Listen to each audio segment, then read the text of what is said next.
Hello, everybody. Welcome to Boss Rush Podcast. I am your host, Eddie V. Very energetic.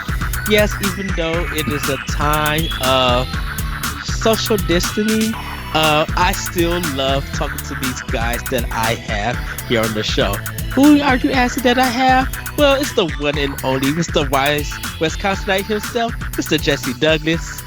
How's it going, everyone? You forgot the host of Arsenal X podcast. Oh, is it official? Yeah, he hosted last much. week. I hosted last week. Oh, then yes, everybody, congratulations to Jesse. He is now the official host of Arsenal X. You guys really should be able to check it out. I might be making a guest appearance on a future episode. Hit, hit, wink, wink. But yes, congratulations, Jesse, on hosting the show. Hopefully you get comfortable, you keep it moving, and you enjoy it. I'm very excited for you to be hosting the show.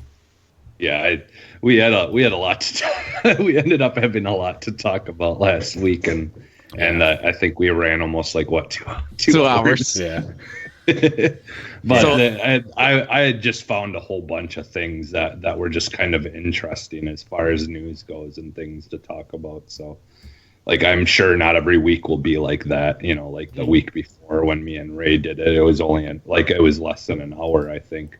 But we just kind of had some little things that didn't need much talking, you know. But so yeah, I'll work on it. It's the beginning of a process. Yeah. So, but and also everybody, of course, we got Bossman himself, Mr. Corey Derrick. Hello, I'm here. Welcome. Hello. Welcome. Yes. Welcome. Welcome. Right, that's how we go. Yes. Before we get into more of this show, we're going to get this housekeeping out the way. You can follow us on Twitter at boss_rush_games and on Facebook and Instagram at Boss Rush Games. Join our Discord, Xbox console community, and our Destiny clan. Also, live shows have returned. Join us live on Mixer and Twitch at Boss Rush Games Live. All one word to chat with us live on air. You can also find all of our content on bossrushgames.com, and you can check our audio stuff at Anchor FM. Pod and Play revamped. Our seasonal Let's Play show is officially underway. Well, it's getting close to the season finale, but and we cannot wait to show you guys what that episode is going to be. You can go to bossrushgames.com Saturdays from February 1st to April 4th. This season is featuring games like Devil May Cry 5, Resident Evil 2 Remake, Spec Ops The Line, Monster Hunter, and more. Tweet at us what games you guys want to see in upcoming seasons. Lastly, Arsenal X has officially returned, live and on podcast services Wednesdays or whenever we could get to it. There has been a change of production at this time due to various things that has happened. Join us on Sunday night, Arsenal, for the pre-show, the live podcast we recording, and some multiplayer Xbox fun on Mixer and Twitch.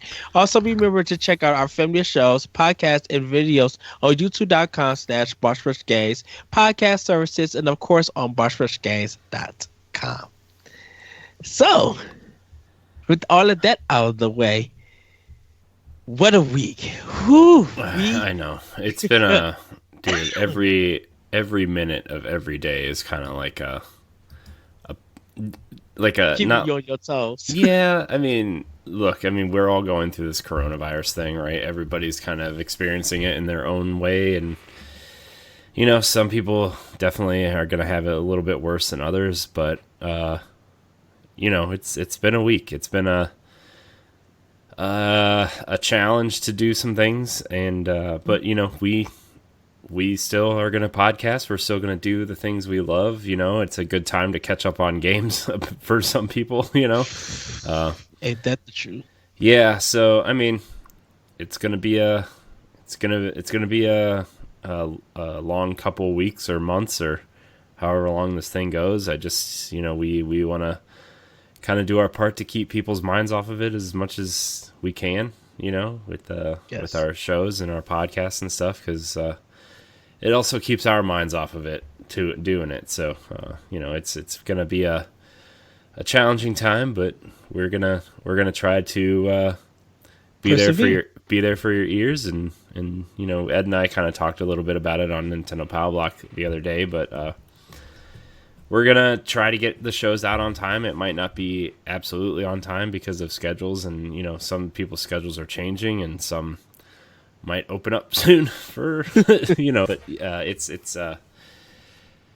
yeah, we're gonna try to talk about what we love, and coronavirus is not one of those things. But you know, we just kind of wanted to give everybody an update that we're gonna still keep going and doing, and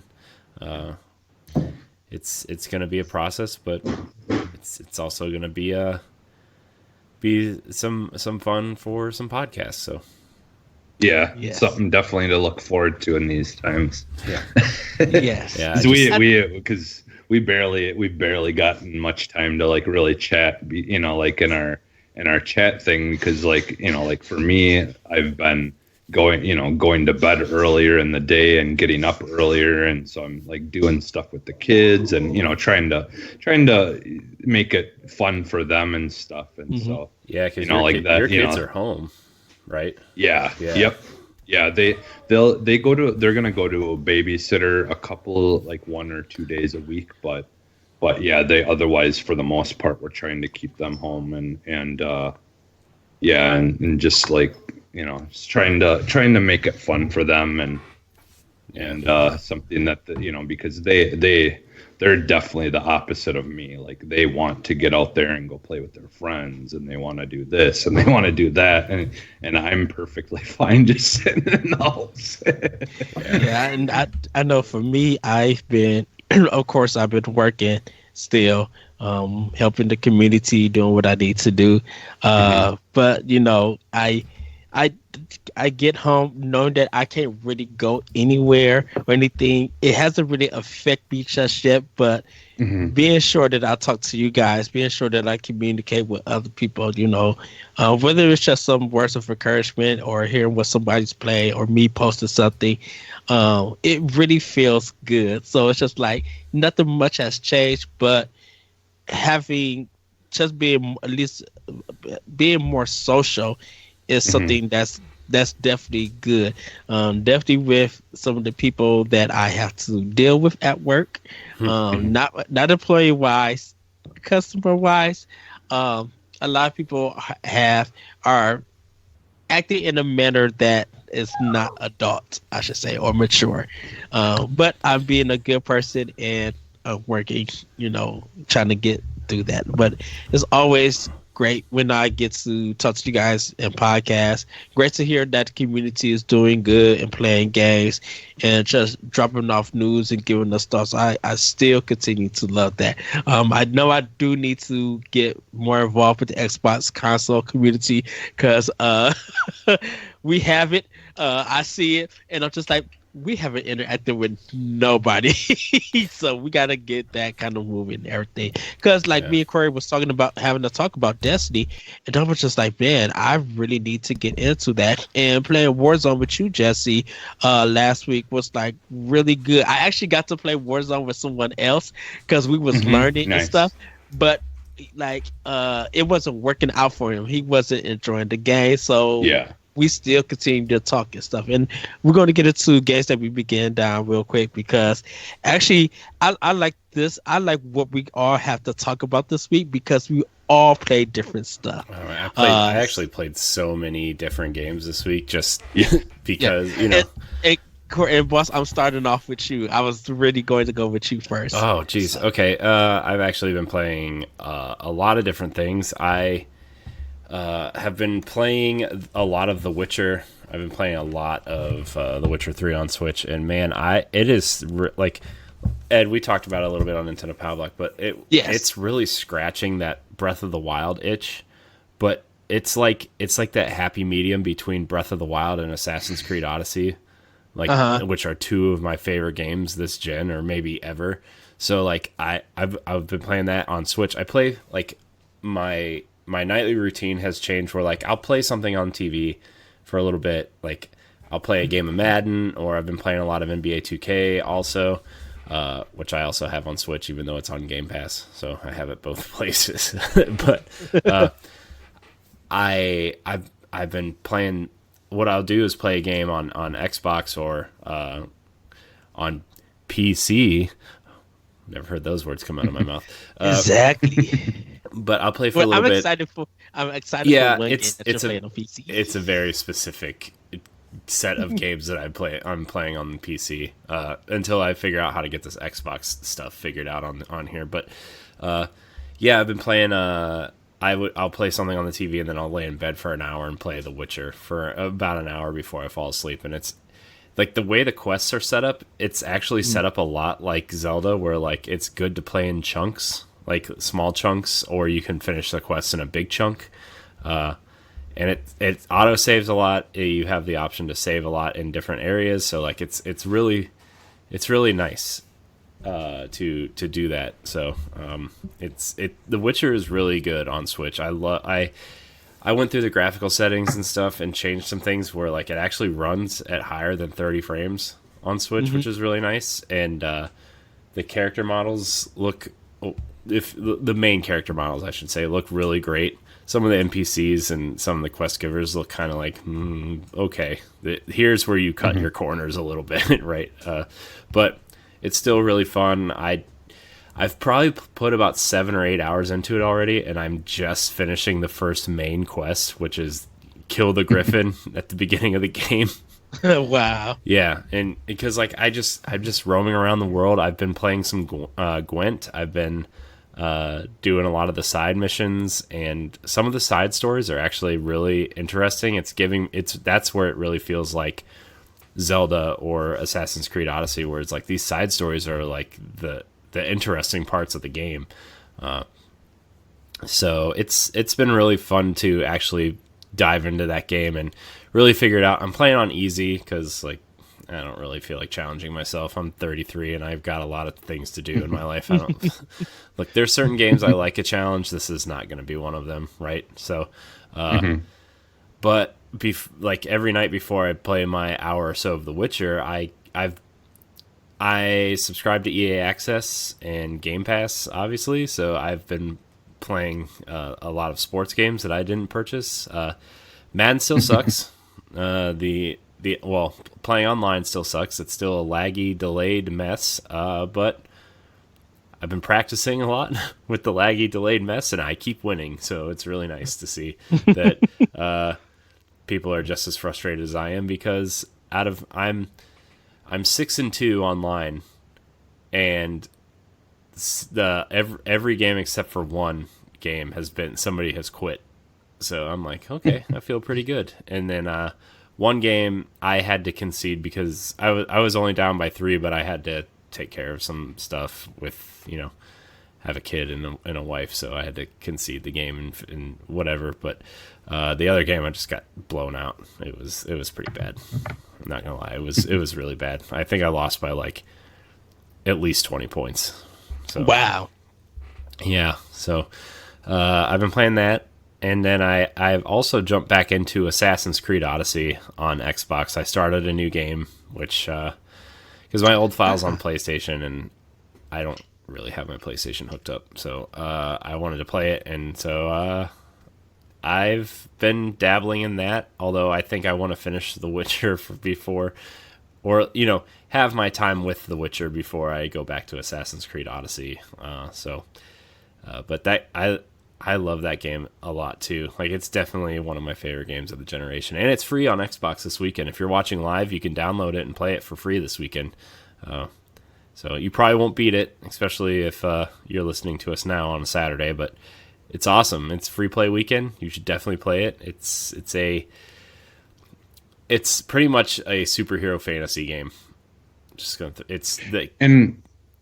And I believe it's on sale right now too, isn't it? Yeah, it's like $20. The gold edition is like $23 right now. So on Xbox, and it's about the same on Steam if you're playing on PC. I know they're having a Ubisoft sale across the board is 75% off all their games. So I was gonna buy Shadow of the Tomb Raider because I think it's only like $9 or something like that. So $10.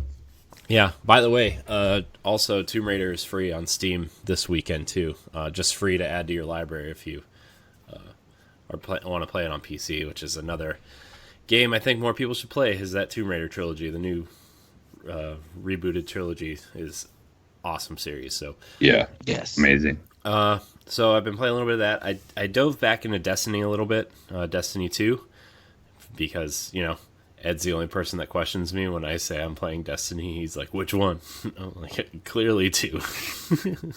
Just saying that there's a game called Destiny, so you want to be clear.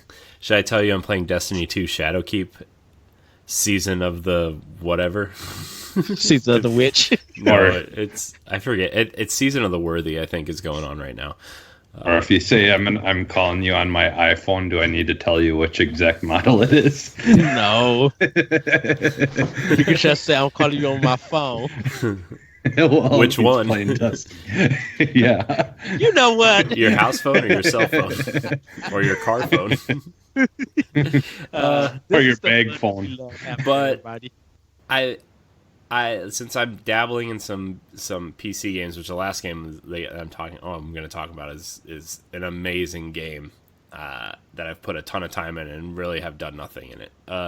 But Destiny 2 is free to play, obviously, across all platforms now, and up to Forsaken. So I downloaded it on PC because I wanted to see what 60 frames a second Destiny was like, and holy cow, dude! That it's like a totally different game. It feels like I'm playing Halo 4 again, to be honest with you. It feels so much like Halo 4, just in terms of movement and the way the guns work and just the speed and the quick and like just how you move. It feels so good. I'm playing with controller though. I'm not playing with mouse and keyboard. So and I think that's why when you play, and Jesse, you can probably agree with the Corey, you can probably agree, playing Titanfall 2 and then playing Destiny 2, it's just like you see the difference. You just be like, I really wish this game. Yeah, Destiny is so slow compared to Titanfall, like for sure. For sure, Destiny is so slow. But it doesn't feel faster, it just feels way smoother because of the 60 frames. Just a I've been playing it at 1440p 60 on my computer, and it's Destiny, but I only played a little bit because I don't have any of the expansions on PC, so I can't really play through or whatever. But I did link my Xbox characters to my Steam characters, so it's I can play across platform now. It's really awesome to be able to do that. So I really just ran some basic missions and I was cleaning up some early game missions just to get a feel, because I do want to play more Destiny. So that was really cool to see though, because everything just, it's weird because everything just looks a little bit nicer, a little bit sharper. Like the textures look a little bit cleaner. Everything's just like a little bit better on PC, and it just got me excited to play Destiny again. So I'm going to explore maybe getting the expansions on Steam just to play through the single player stuff, and then when we play together, I'll play on Xbox. But it was really nice to kind of explore that version of Destiny. So yeah. Also, the last game I want to talk about, Planet Coaster, I purchased on PC, and it is basically, if you wanted to ever play a good version of Roller Coaster Tycoon, a more modern version of Roller Coaster Tycoon, this is the game to get. It's dude, I've probably put 8 or 9 hours into the park I'm building right now. I'm playing sandbox mode. I don't have time for this career mode crap. Right. It's all about sandbox mode. I have been editing terrain, learning how to build stuff, learning how to really kind of set stuff up and make sure like my walkways are straight, or have big places for people to walk, or my entranceway is a bridge that goes over a river and you enter the park that way. And I've just been really just having a blast with it. It's so much fun to go in and just play. I haven't gotten a hang of building a good solid roller coaster yet, because everything I build is too scary or the G forces are too high to where you're the people's heads would explode.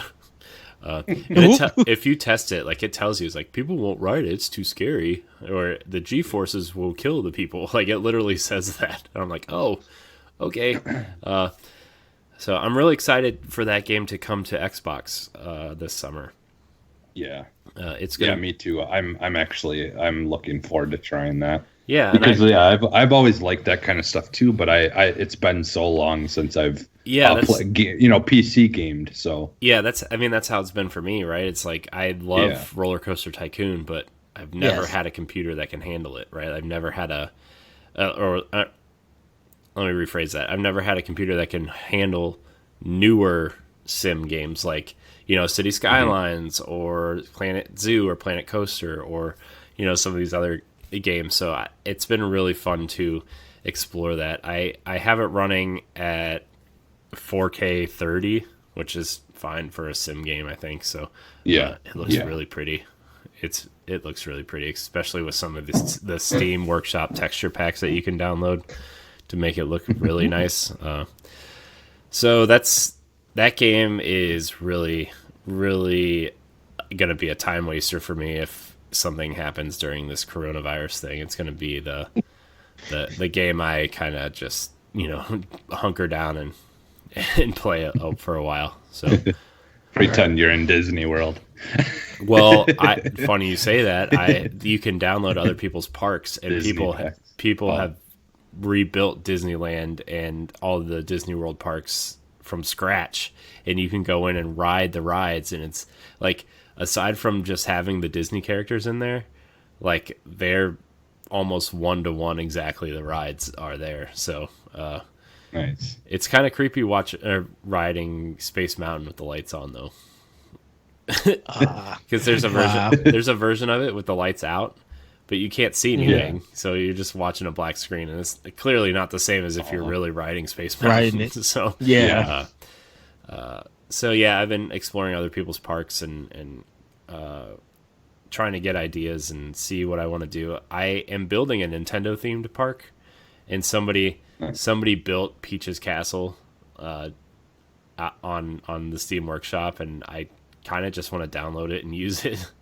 Because I don't really feel like building my own castle, but you can actually do that. You can actually build buildings brick by brick if you want. Oh, nice. Yeah, I mean they have pre-made buildings in there, obviously, but you can build buildings from scratch in there and just place the kiosks in it. Like if you want to build a restaurant, right? You can build your own restaurant and just say there's a burger kiosk in here, and you can go buy burgers or whatever. So it's really nice. They really thought of everything in this game.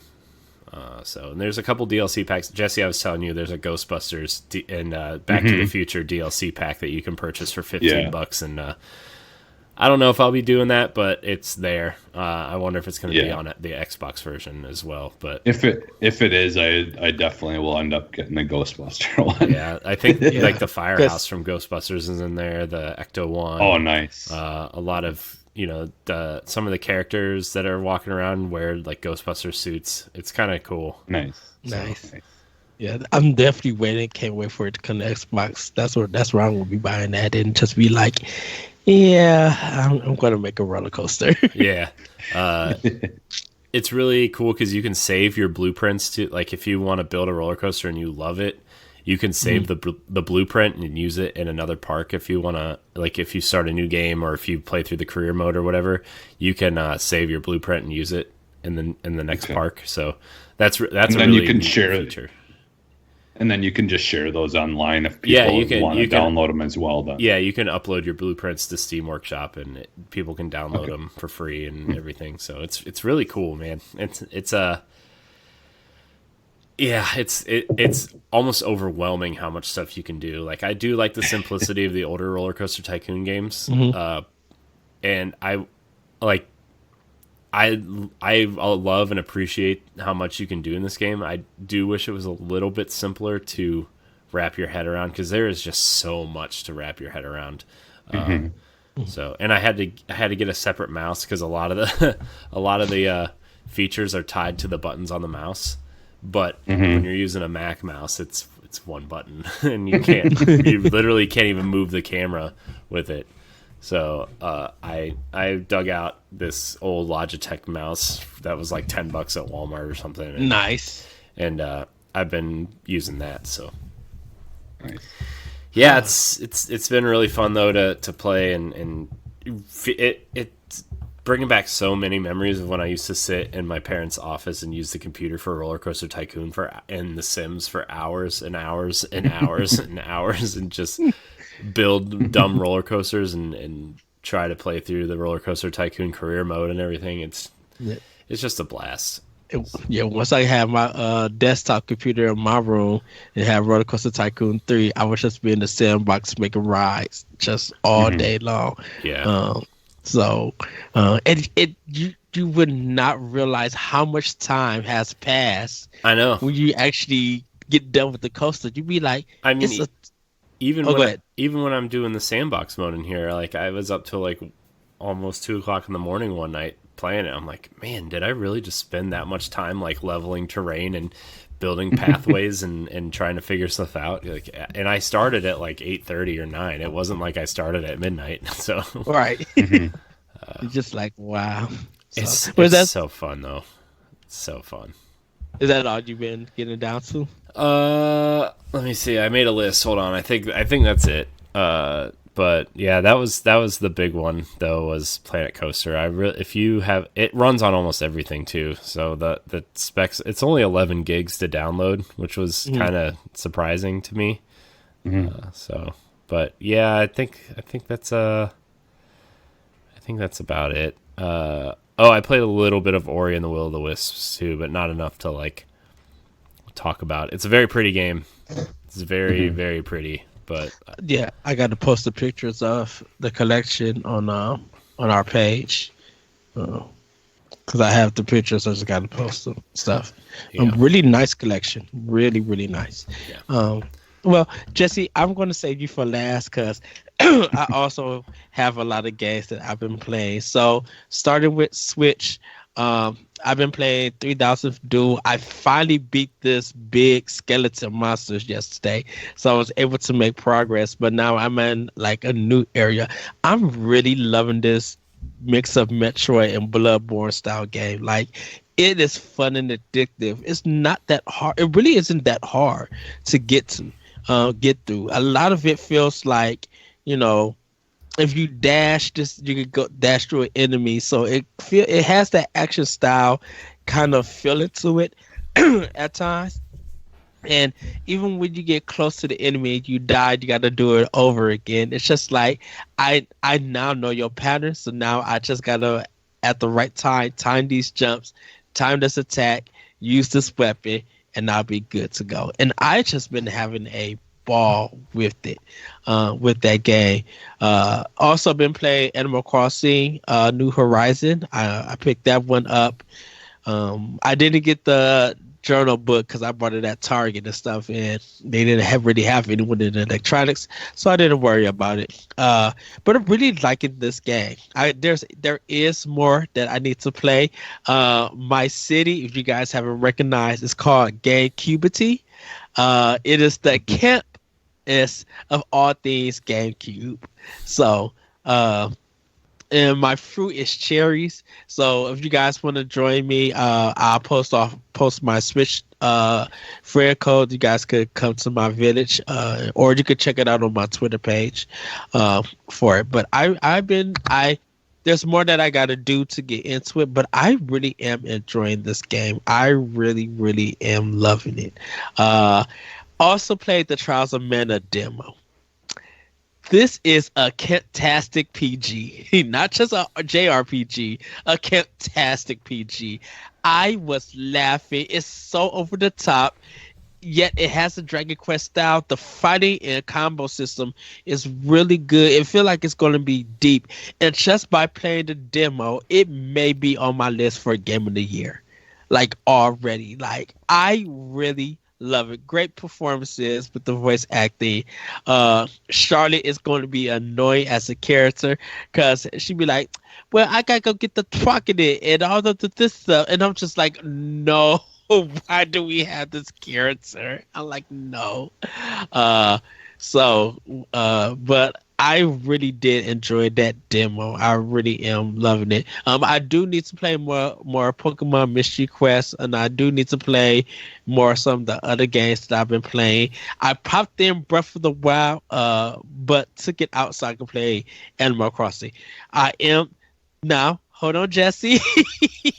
Corey already know. So everybody, before I continue on, Corey, would you like to tell them about new Nintendo show that will be coming soon? A new Nintendo show? Like for yes. Is the show called "Ed Actually Finishes a Zelda Game"? No, it is. It's something that we talked about on the show this Thursday. Yeah, we are going to do a couple things on Nintendo Power Block's feed. We're going to do expansion pack. We are talking about bringing that back, which, Jesse, you and I can talk about Arsenal X and what we want to do on that feed as well. We're going to do the direct recap show, which is basically recapping, the Nintendo Directs and everything that's in them. And then Ed and I kind of talked about doing a Nintendo game kind of appreciation / semi book club show called Now Loading, which I think is going to be a interesting thing to talk about. And we're going to do it on Breath of the Wild when Ed finishes it. So, yeah. Nice. Jesse, I know we'll probably talk a little bit about Arsenal X stuff tomorrow or later in the chat or whatever, because I kind of want to have a similar thing for that as well. But also scheduling is a thing too. So, but yeah.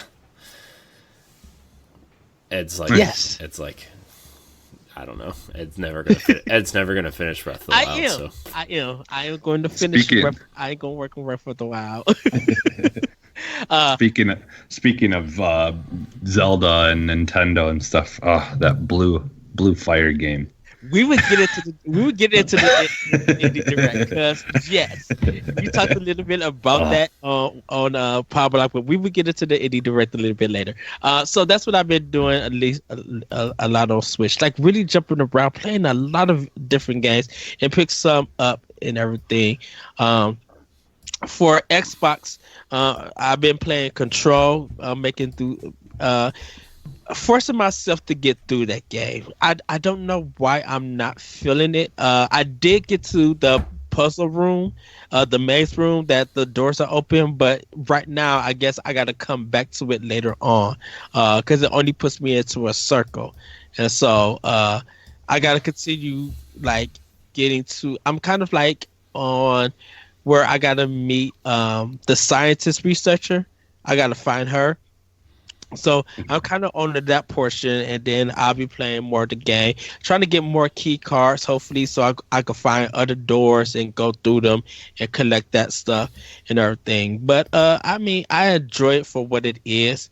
But I could see some of the problems of going back to those some areas and then having to do all that fight over and stuff. Definitely, I think that the ideal is that you're supposed to do a lot of the psychic stuff, like grabbing the rock from the ground and throwing at enemies. They're thinking that if you're going to do a lot of that, you should be able to get past through a lot of part of the game. But I'm making my way through that. Playing also Shantae, Half Hero Genie. This is the one before the new game comes out, because I beat the Pirate Curse one, but I never beat Half Genie Hero. I played part of it on Switch. I'm not Switch, on Wii U, and like I got stuck at one part and it just wasn't doing it. So now that I'm playing it on Xbox One, part of the backlog challenge, it's kind of helping me get through it. I will say this: Xbox controllers are not made for platforming games. I am doing my best to make it through. But 2D platformers like Mega Man and stuff, it really is hard trying to play that with an analog and a directional pad. and my Mega Man skills are up to snuff. They're really good, but I'm just like, I think sometimes the input. There goes Ed Just, bragging about retro games again. I'm really good at Mega Man, guys. the input sometimes doesn't, reflect. Like sometimes there'll be a half second when I press the button and my character don't jump, or if I'm moving, it feels like it gets stuck and then it'll move and stuff. So, but I'm like, it was free for games with gold this month, so I downloaded. And if you guys have an Xbox and you have not downloaded all the games for gold for this month, I really recommend that you do. They have four great games that you can download on Games with Gold. So shout out to Microsoft for doing that.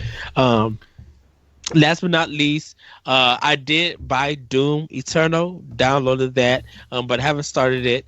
I also blessed somebody for their birthday with that copy. And I also picked up I picked up Shadow of the Tomb Raider, the Steelbook Limited Edition from Target for $20 for PS4. Oh wow, nice. Yeah, and I am still making my way to Mass Effect 2 in this game. I just got the Krogan, the new one in it. The little one, the little like the experimental one, like mm-hmm. What's his? What's his name? I always want to call him like Crunch or something, but that's not his name. I forget his name. His name, yes. But I'm still getting characters to make my way through that game. And where's my Mass Effect trilogy for Switch, guys? Where's it at? Yeah. I'm still enjoying that game. I feel like I'm going to beat 2, and then I'm like, okay, let me jump into 3. Yes, everybody, I still need to do this Dead Space trilogy. I need to get through that. Yes, but Resident Evil 3 is coming, so I got to get ready for that. The Last of Us 2 is coming, so I got to get ready for that. Jesse, I have made progress in Dead Space, the first one. I just need to make Dead Space. Dead Space is right. It's right up there with Resident Evil 2 for me. Like, those games. It's ready to go for my backlog stuff. I got it in my file. I just need to get through it and everything. Mm-hmm. So that's pretty much what I've been getting down to, and definitely I'll be able to talk more about Resident Evil 3 because I got to download it for PS4. I want to see if there is a difference to it. But I really can't wait. Oh, and also down at Phantasy Star Online too, because it's free to play on Xbox, but I haven't started or anything. So pretty much that's all I've been playing at this time for me. So Jesse, what games have you been getting down? All right, so yeah, I did get a chance to start Animal Crossing, but it wasn't me per se playing it. So my daughter is in kindergarten, and she's just in the process really of learning to read. There's a couple of words that she can read, but it's still pretty new to her. So what I've been doing is I've just been reading everything to her. And then she's got the controller, and I kind of help her with all the buttons of like say when it shows the Y next to when people are talking, that means that you can skip on to the next sentence that they say or whatever. And so I just kind of been experienced it that way, the beginning of it, just reading it to her, and then like reading all the options when it gives you options of what you want to pick and what you want to say. And then, letting her, pick whatever one. And then I let her do like the beginning things where you got to go and run and collect like 10 branches to start to work on the fire and stuff like that. So yeah, I mean, like I'm not super far into it. I just kind of, we got to the point of where you're just kind of starting that little celebration, welcoming everyone to the island and then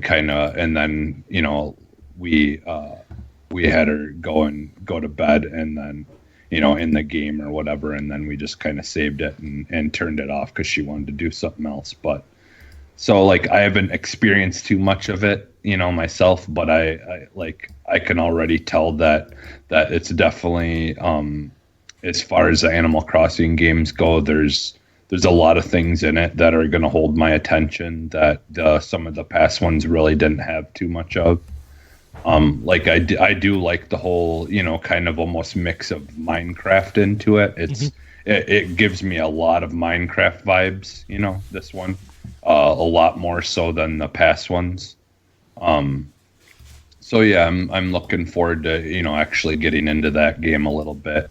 Because I think is that you can only have one island per name on your Switch, right? But you can have start a new game. It seems like with if you make multiple accounts on your Switch, I think each account can have its own island. So I think my son started one on his name, and then I'm gonna start one on mine. Then so we'll all kind of have our own islands. But so yeah, that I'm looking forward to getting more into. Before we started the show, I did play a good chunk of the beginning of the new Doom. And man, that game is so amazing. And like now, playing it in 4K and stuff like that, they like since I'm playing in HDR, they give you a whole list of like a whole menu of adjusters that are specifically for HDR settings to try to really maximize the quality of the image and stuff. And man, does that game look so amazing in 4K.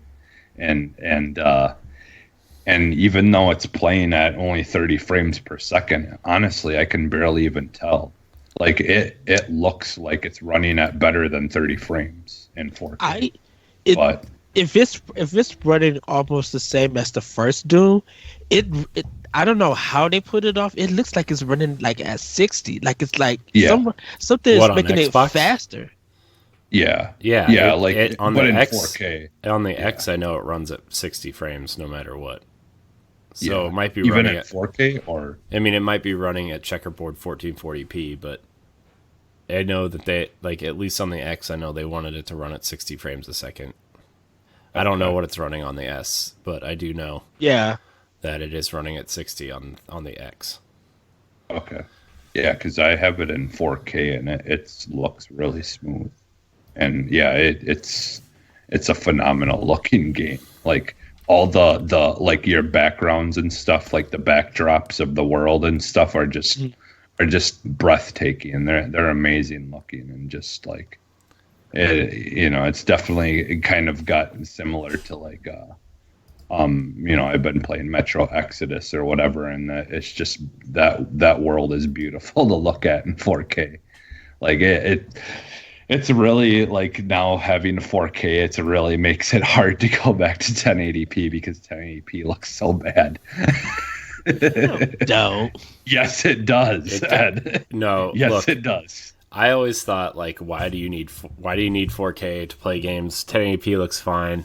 And then when I started playing in 4K, I'm like, this doesn't look that different. And then when I went back to 1080p, I was like, oh my gosh, this looks like I feel like I'm playing in standard definition. Yeah, it does. It feels like you're playing in 720p or 440 after you go to 4K. That might be for you guys. For me personally, I can't tell the difference. You haven't played games in 4K yet, though, Ed. Hey, hush. That's covered. Ed needs, but I'm just saying. Ed needs something to complain about right now, guys. No, I don't. I'm just saying. I actually was looking at TVs at Target yesterday. For a 4K. So at this time, I mean, I have enough to go get one. I just gotta find out. If you want to get it, you might as well get it now because you might not be able to leave soon. Leave your house. Preach the word. Preach the word. So yeah, but go ahead, Jesse. So yeah, like Doom has been amazing. It feels so fast paced and like just like it's definitely a lot more difficult than the first one because like it's like this game is definitely about constantly moving and and just you're moving, you're jumping out of the way, you're side jumping, you're just trying to, you almost feel like you play it the same way you would like a like the scrolling shoot 'em ups, like where you're playing as the planes and you're kind of dodging stuff. Like, yeah, that it almost gives me vibes and feels like that, like when you're playing those type of games where you're just trying to, because there's guys like hurling things and you're having to, hit certain things, on the fly to try to, minimize the amount of damage certain characters can do. They have the whole thing where there's certain parts of the body that you can target and things like that. My favorite right now is I got for the LMG type gun that you kind of get early on. I got the upgrade to turn it into basically like a sniper. So like it will only shoot, you can shoot one bullet, but it lets you zoom in really close, like a sniper scope. And like I just love like pulling, like it feels so satisfying when you pull off just a quick zoom on a guy's head and you just pop his head and then just go on to the next one. It's really I'm having a lot of fun playing that game. Does the kill still take long, like the animation where you're just like, I really wish they would hurry this up so I could get back to killing? Not really. I mean, like there's different animations that it kind of cycles through.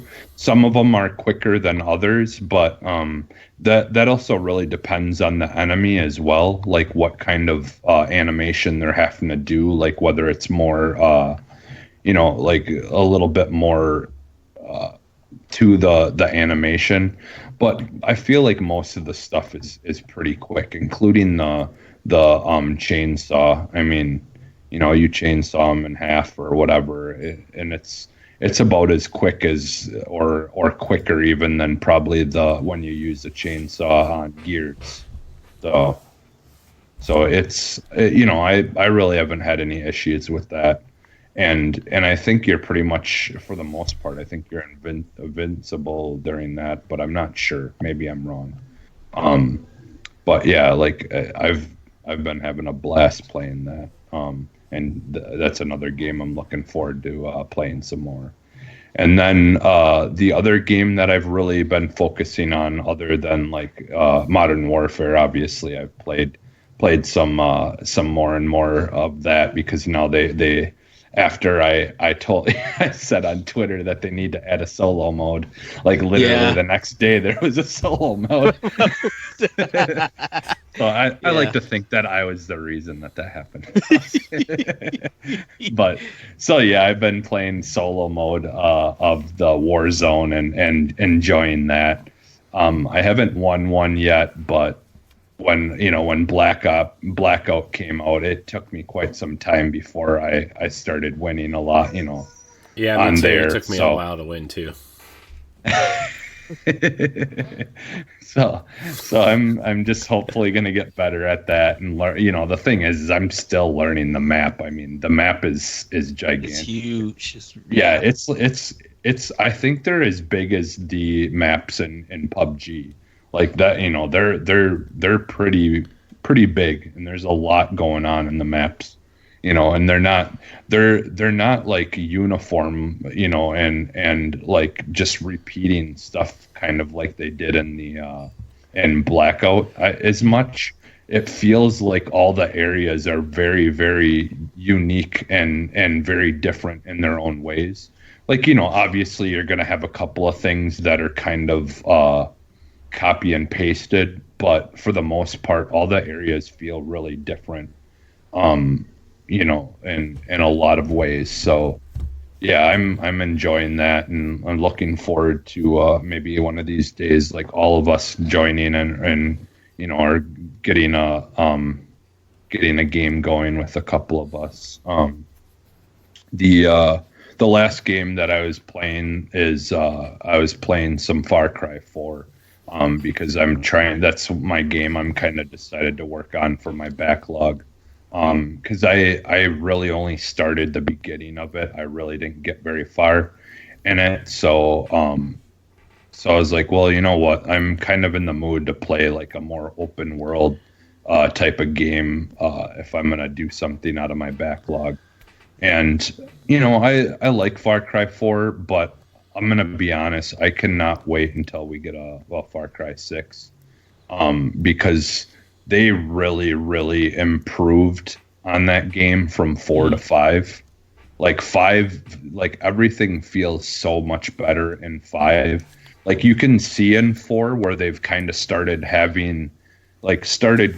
working towards what they did in 5, and kind of getting some of those really good mechanics and things set up that they then improved on 5. And I'm looking forward to the next one, because I really do want to see where they go from there, as far as improving some of those things, and maybe possibly improving upon like the AI and stuff like that. Like that's one thing that like the next generation of consoles is supposed to be able to do better, as long as companies work on it, and kind of build their games around that.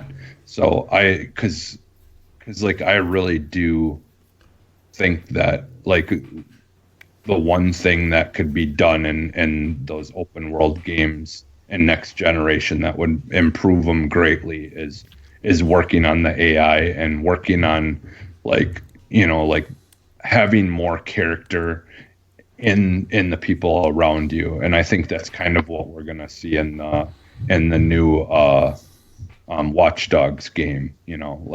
Like I think that a new Watch Dogs game is going to kind of pave the way as far as the AI stuff goes, and giving you variety for the next generation.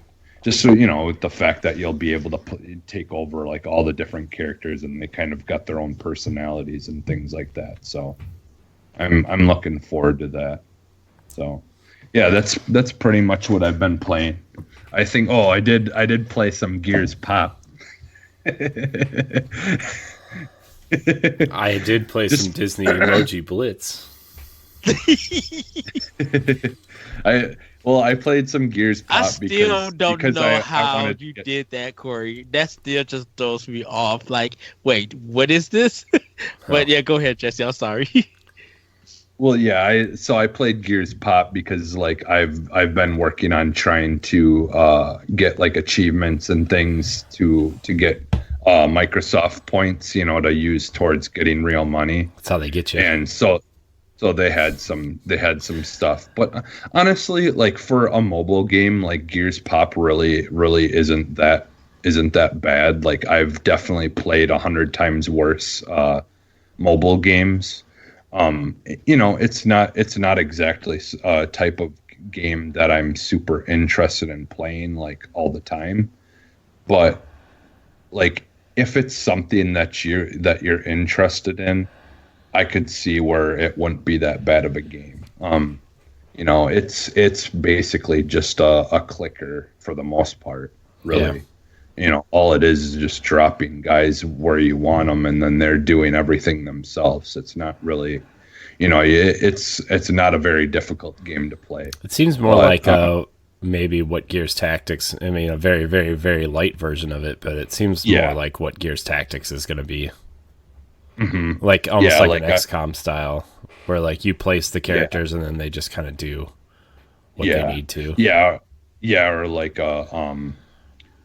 a Command and Conquer type game. Mm-hmm. Like that it's almost more like one of those where you click where you want a guy to go, and then they'll move to that area and start attacking on their own or whatever. Mm-hmm. It's basically that's what it is. Yeah, just like a very, very light, small arena, version of like a Command and Conquer type kind of game where they just kind of do their thing when you click to where you want them to go. So yeah, but yeah, it's not awful, but again, it's not really for me either. It's too basic for me, I'd like a little bit more to it, a little bit more meat to it, and I would seriously think about playing it more. But I got what I needed out of it and moved on. I'm really excited for Gears Tactics though, because that comes out in like a month, less than a month. Yeah. So. Yeah. Did they price it? Is it for pre-order?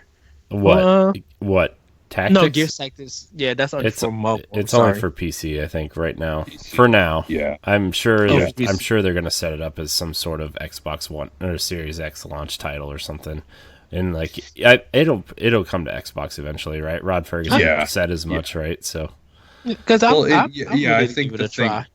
Yeah, I think the thing is it's going to be like a timed exclusive for PC. The majority of people who want to play those games are on PC, so they know where their audience is. Plus, like I think what they're trying to do is, trying to have people. They're trying to have reasons for people to buy into Game Pass on PC, and I think that's one of the big ones. And delaying the Xbox release for Halo Wars ended up coming to Xbox as well too. So and that's real-time strategy, how they got that to work on Xbox was kind of mind-blowing at the time, but that's just kind of how I feel. Gears Tactics is just buy into Game Pass on PC, it'll come to Xbox at some point, just have to be give it time. Of course, now would be a great time to release it on Xbox because we're all going to be hermits.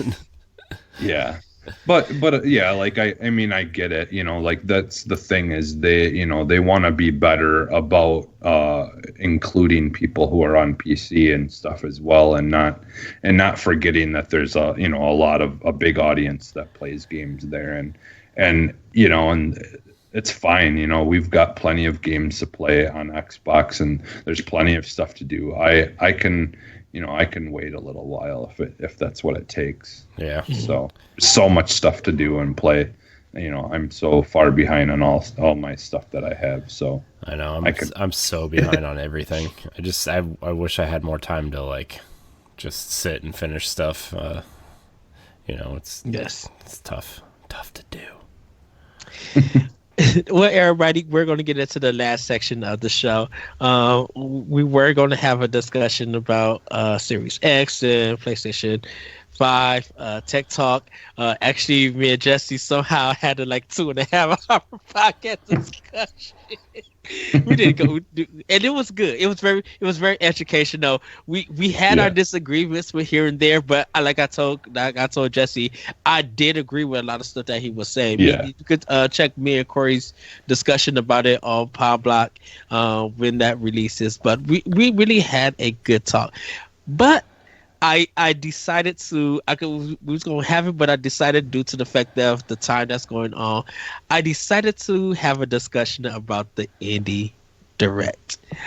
Hopefully, Corey, you got to see it.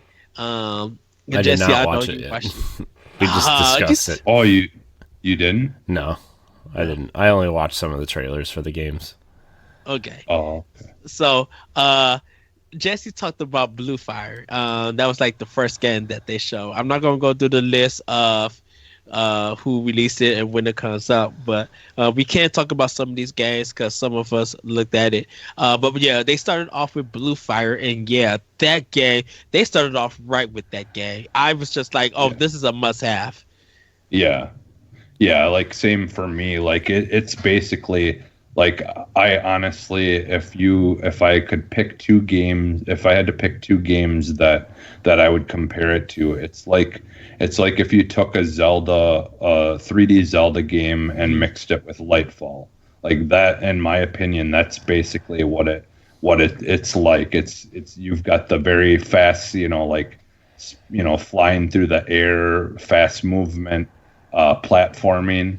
That's vertical, but you've also got the whole combat and kind of almost some areas even remind me a lot of areas from Breath of the Wild type kind of things. So it's like a mix of those two games basically, and if someone says, hey, would you like a game that mixes Breath of the Wild with Lightfall, I'd be like, yeah, now. So yeah, I'm so looking forward to this game. It looks so amazing. The characters and the design of the maps and the world and stuff just look phenomenal. And like the whole time I was just, my eyes were just like fixed to what they were showing me, and I just needed to have it then. I think the only thing that concerns me is the camera. But if there is still a game in progress because it don't come out till the summer, but it's just like I will be buying this game when it comes out.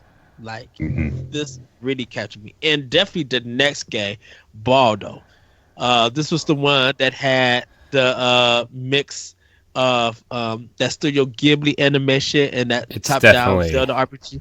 It's definitely top-down Studio Ghibli Zelda is exactly. I mean, we talked about it like almost a year ago. I think some footage came out on it, and then we haven't seen it since. And I actually thought the game already came out at some point because I was like, oh, well, haven't seen anything on it. It must have been one of those games that snuck out onto the eShop. But yeah, I'm glad that game's out already, or it's coming out soon. So I have to have this game. Like if I don't buy anything else this year, I definitely will be buying that. What I'm talking about, I'm going to keep buying games and stuff. But yeah, that one, dude, I seen it and I was just like, oh, this is going to be a $30 or $40 game, and I will pay for it. I will pay for it. I think it'll probably be it. I think it's going to be. It kind of almost reminds me of Ni no Kuni to an extent too. You know, yeah, it has that. It has like that top-down vibe from like the beginning of Ni no Kuni when you're kind of walking around the town or whatever. Like it just kind of feels like that a little bit. I'm excited to see because like I think it's going to be a little bit different than what people are expecting, which is a good thing. I just want to see how it all comes together. So. Yeah. The next one they showed was I Am Dead. Kind of. I guess you're playing a spirit or a ghost or something, and you go to different places, and it feels like the more you zoom into stuff, the more you realize what the contents hold and stuff. It was an interesting game. It has the look of Untitled Goose Game, like that art style, but a little bit more detailed in a sense. I was kind of on the fence on this one, but it looks interesting enough to get it. Did you guys check it out or anything? I did not.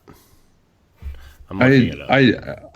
I watched the thing, but I didn't really. I don't really remember a whole lot. Okay. From about it. But yeah, and like I didn't really say, but yeah, Baldo does definitely look like, normally that's not something that I would be interested in, like for game wise, but it that one did interest me quite a bit.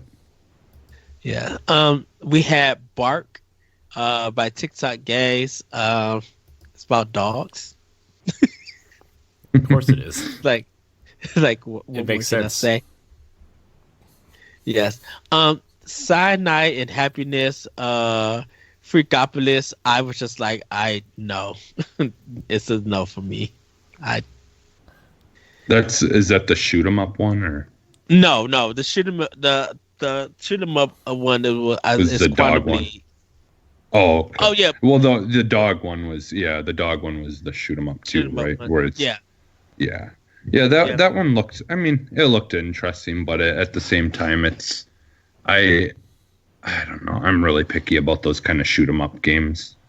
I'm more into the old school stuff, like like the stuff on NES or SNES and stuff like that. But yeah, the next one they showed off was Summer of Mana or Summer of Mara. I'm sorry, everybody. Trying to get this thing low. Okay, yeah, Summer and Mara. It looks kind of cool. It was an interesting game. Quantum League though looks very interesting. It's like a arena-based game. Yeah, it kind of looked like Halo almost. Like it looked like a Halo with a rewind mechanic almost. It looked kind of cool. Yeah, look, it looks very interesting. I'm like, I will give this a try if you guys pick it up. Um, like if you guys decide to get it. Um, the next Yeah, one, the good. Oh, go ahead, Jesse. I'm sorry. Quantum League, was that was the one that was kind of like a mix between like like a paintball kind of like game, like almost like a mix between like Splatoon and like a Halo or something. Is that what the one? So because it was like a shooter, like a third person shooter, right? No, it was a first person shooter. Oh, was this was the first person shooter that it looks like. I thought it was Halo at first. Like it looks a lot like Halo, but it has. Okay. At first, I thought it was that game that came out last year where it was like Halo meets Portal, but it's not that. It has like a weird rewind mechanic and some. Okay. Yeah, it's kind of it's cool looking. Oh yeah, that's like I think you must be able to do third and first person or something, because I just remember them showing it in third person. But at one point they do it third because you're splitting yourself up, so it's kind of like what you're doing is you're presetting destinations and putting your character in, and then I guess you go and fight for it. It looks really, really good. So it's almost like a super hot kind of like how super hot was, where you can kind of rewind, make sure that you're doing things the way you want to and what things where you want it to be and stuff like that. Okay. Yeah, like because I'm kind of hoping we eventually get a Super Hot 2. I like that game a lot. Yeah, I think we'll get that for sure at some point. Super Hot 2. Yes. The Good Life. This one is a new game by BRP37. This is a game where you can transform to castle dogs to help solve mysteries, and you can ride a sheep. The game looks kind of. Every time I look at it, I'm like, this doesn't look good at all. Like this looks like a Steam Greenlight game. What game is it? Well, The Good Life. Oh. Yeah, it looks dumb. Yeah. It's that and that Mara game kind of remind me of like a really cheap what is it, like a game made about like a TV show or something that's that's just not gonna be the greatest in the world type of thing. But see, some of Mara looks like Dora the Explorer, but that's what I thought too. Dora, it exactly looks like a Dora property game. Yes. The Last Campfire by Hello Games. Beautiful. That music in that trailer. Oh, I really want that soundtrack. And this is a game by Sean Murray and his team, and regardless of what people, like I said on Pablo, regardless of what people thought, The Last Campfire looks phenomenal. The first time they showed this, I wanted this game, and I just seeing more of it. I'm like, please give it to me physically. Like I need this. This game is only made by like 4 or 5 people too. It's not the No Man's Sky team. It's a different team. So I mean I'm glad they're kind of like expanding and seeing what else they could do, because I think they have a lot to. Not that like No Man's Sky isn't the game that people want it to be now, but I think they have a lot of ground to make up in terms of what they want people to expect from them and what people do expect from them. Just like from just, okay, we messed up, we need to make good on it, but how do we do that? And I think this is a good step in that direction. They're going to publish the game themselves. They're just going to put it out and make sure people really enjoy it and show, there's no Sony PR to wrap your mind around. There's no anything like that. It's just, this is what they're going to do. And it's really, I love the look of the game. It kind of reminds me a little bit of Hob mixed with Rhyme. Yeah. Is what it reminds me of. Like, I think that looks really cool. But yeah, that's all I really had to say about it. Sorry, I didn't mean to.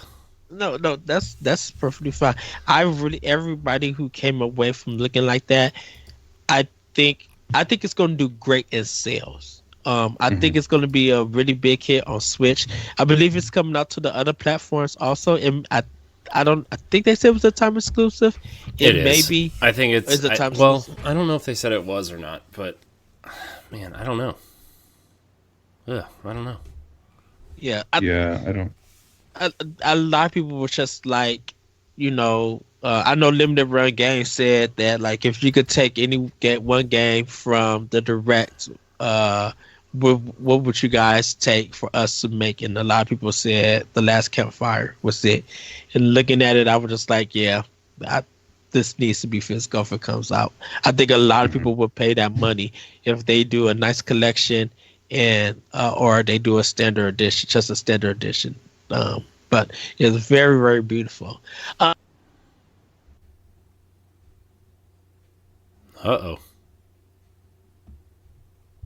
Hello? Okay. Ed disappeared. What happened?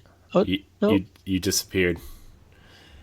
Podcasting across the airwaves. Oh no, Skype! What you do? I didn't do nothing. But what are your guys' thoughts about it? About Campfire? The Last Campfire? No, Pixel Junk Eat It. Oh, Pixel Junk Eating. It's fine. I mean, it's do you fine. guys see me? Yeah. Yep. Okay, camera. We're doing some. I'm just trying to do some producing on the fly here. Excuse me. We have a special guest. It looks fine. I mean, it looks like a Pixel Junk game, right? I mean, if you've been playing it since the PSP, you know what to expect from Pixel Junk games. So I mean, it looks fine. I'm glad these games are starting to make their way off of Sony platforms exclusively. I think more people should play them, but I mean, it looks like a Pixel Junk game. It looks fine. Yeah. So. Any thoughts, Jesse? No, I'm so over the pixel stuff. I just like I'm so sick of them. I just feel like too many people are just keep on going back to that stuff, and it's getting oversaturated. So the second I see stuff like that, I zone out. I don't even pay attention anymore. Faria is a card-based kind of strategy game. I think it came out on PC before because I've never heard of this. But I mean, it looks good. I think it's too deep for me not to get into. I was just like, I don't understand what is going on. But a lot of people were excited about this. So for it to show up on Switch, and it looks like it's a grid-based like card mixture game. Like it doesn't look bad at all with it. So, but any thoughts about it? Not really, honestly. The game I'm most interested in wasn't even in the Indie World Showcase. We will talk about it after. Chop. I want to talk about it.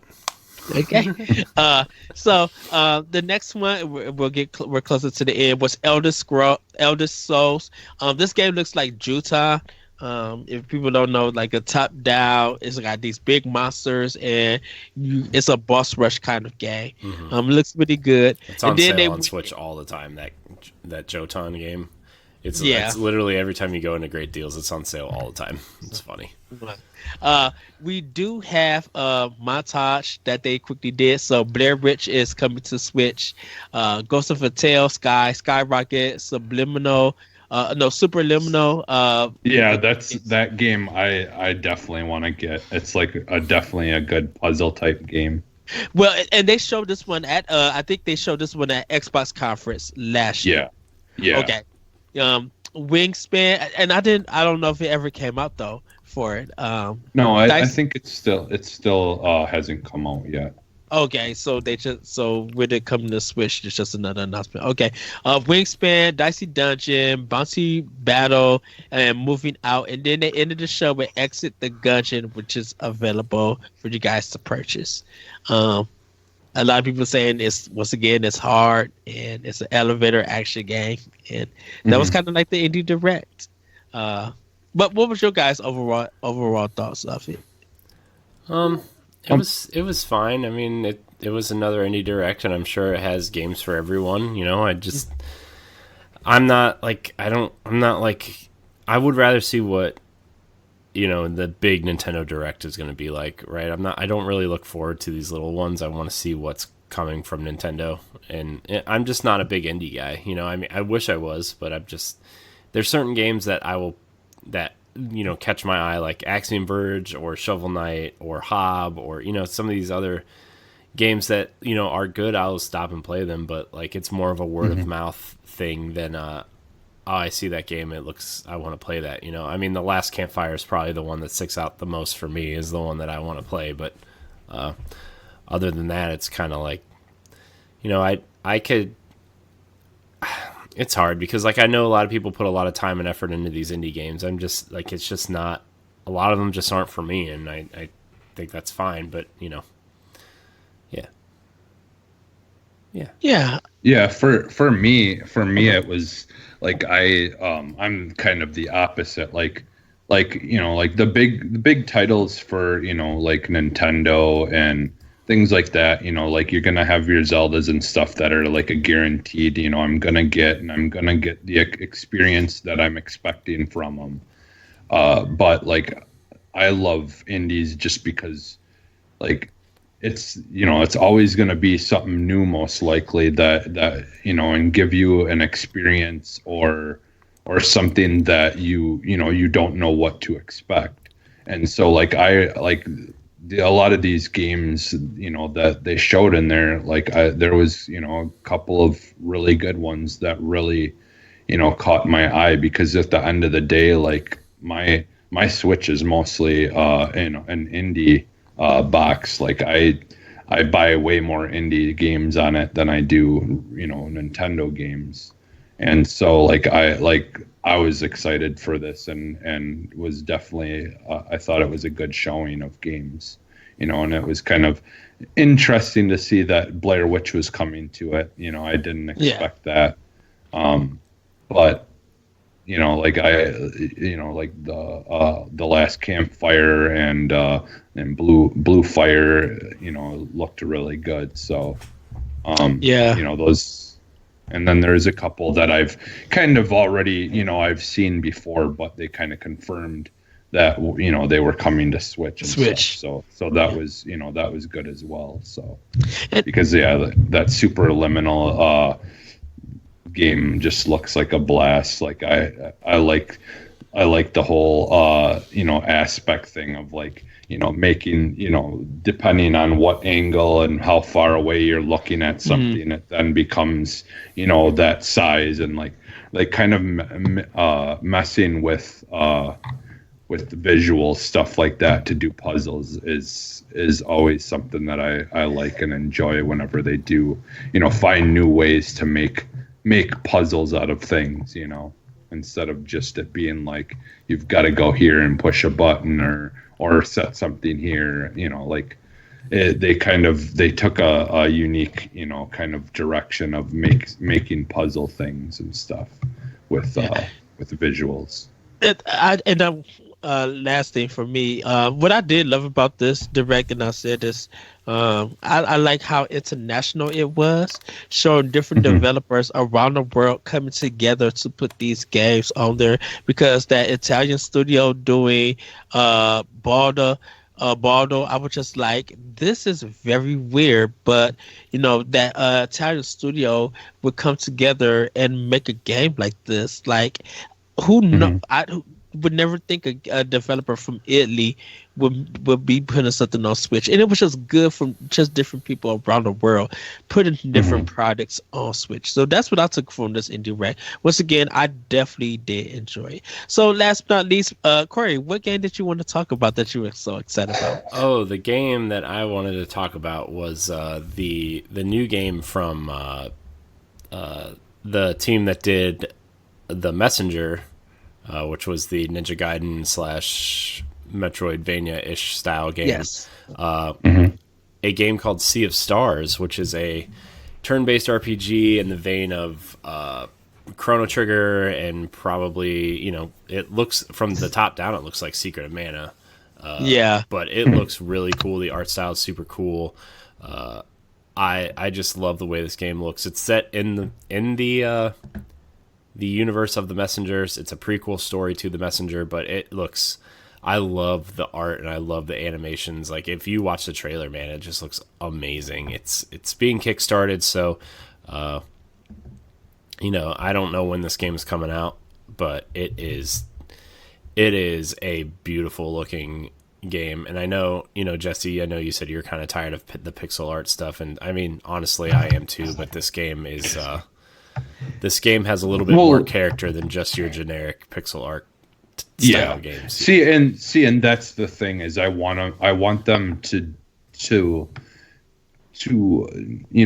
not just rely on the nostalgia, but actually bring something innovative and good looking to it. Like, obviously, like there are games that are pixel art that I do enjoy a lot, but they've got to do something more than just try to play on people's nostalgia. And I feel like too many of them do that. We've come a long way from, like, Axiom Verge and Shovel Knight being novelties, right? Like, those games were amazing in 2013 and 2015 respectively, but we're so removed from that, and so many people have been trying to do that since then, that it's like, okay, if you're going to do pixel art, make it stand out, make it be something incredible, right? And even as much as I enjoyed Dead Cells, it really didn't do that much different in terms of pixel art stuff. Like, it looked great, like, for that style of game, it looked amazing. But I think Sea of Stars looks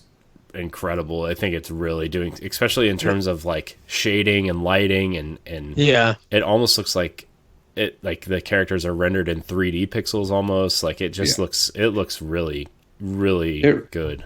It reminds me of Octopath Traveler in some ways, where it's pixelated, but at the same time it's very, very like high resolution, really detailed looking. It almost looks like the world was rendered in 3D, and they're using some sort of mask over it that makes it pixel art. Like, that's what this looks like.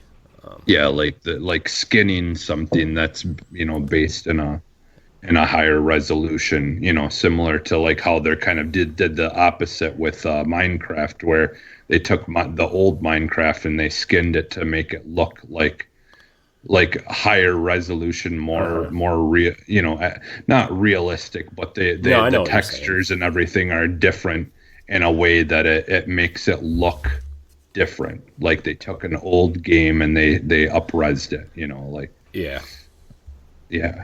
it's kind of like that, but doing the opposite. I can't wait for this game. It looks so good, man. You was right, Corey. It is up my alley. I went and watched it after we got done talking, and I was just like, oh yeah, this is a must have. This is definitely one that I like. You want to talk about indie games that I would be into? This is the one that I'm just like, okay, here we go. Yes. Well, everybody, that is the show.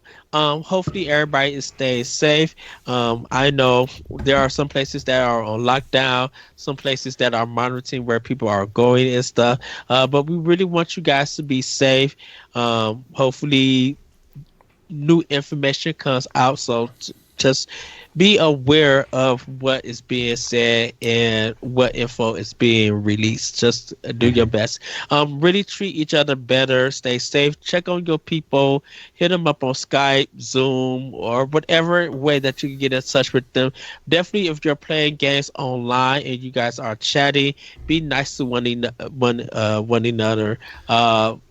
Really, like, just have good conversations and just be friendly, because a lot of people who are isolated, they are really feeling the effects for it, and they really need human contact. Especially like if you have like grandparents or stuff, call them every day, and just, make sure that they're not trying to, leave the house, or, I know that sounds kind of dumb, but I mean, I'm trying to get, like I'm trying to get my sometimes, parents to not leave the house. So, yeah.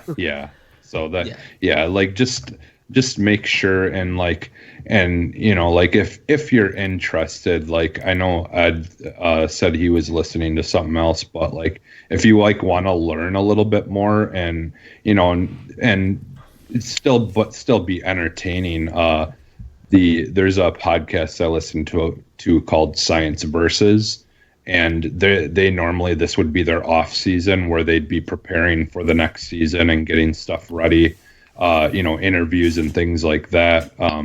But they've been kind of interviewing doctors and people who are, like firsthand, like witnessing the worst parts of this, but they're like trying to inform people on, the situations and why things are happening the way they are, and, like ways to make yourself prepared and safe, from these kind of things. So yeah, like Science Versus, it's just a really good podcast in general if you're like me and you enjoy like learning, through science and stuff like that a lot.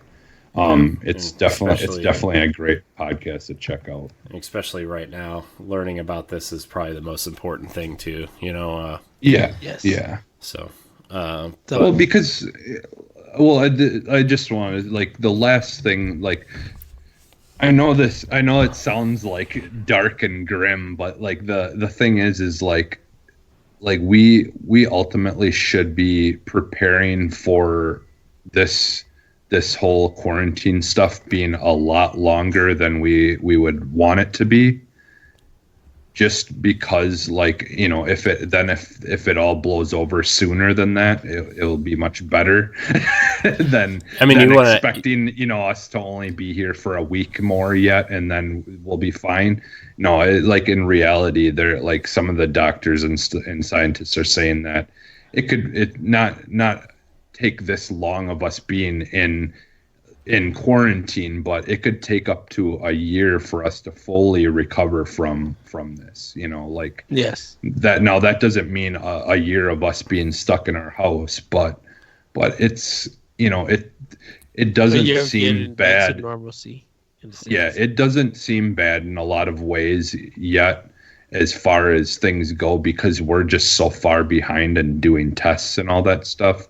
And so, like, that's kind of why they want everyone to quarantine, because they're just so far behind that they're just like, okay, everyone has just got to stay away from each other until we can catch up and, get more tests to places and get more places to test people. And, like my wife works for a doctor's office, and so I like kind of learned a little bit of the insider stuff, as like far as like how Wisconsin is, what they're having to deal with, and and things like that. And it sounds like it's kind of the same thing across the map. So like some places are further ahead than we are, but like ultimately, like, we couldn't be living in a better time to have to be stuck in our houses. Like, honestly, we can easily make the best of it, and not everyone can. I mean, there's still places that don't have the greatest internet and stuff like that.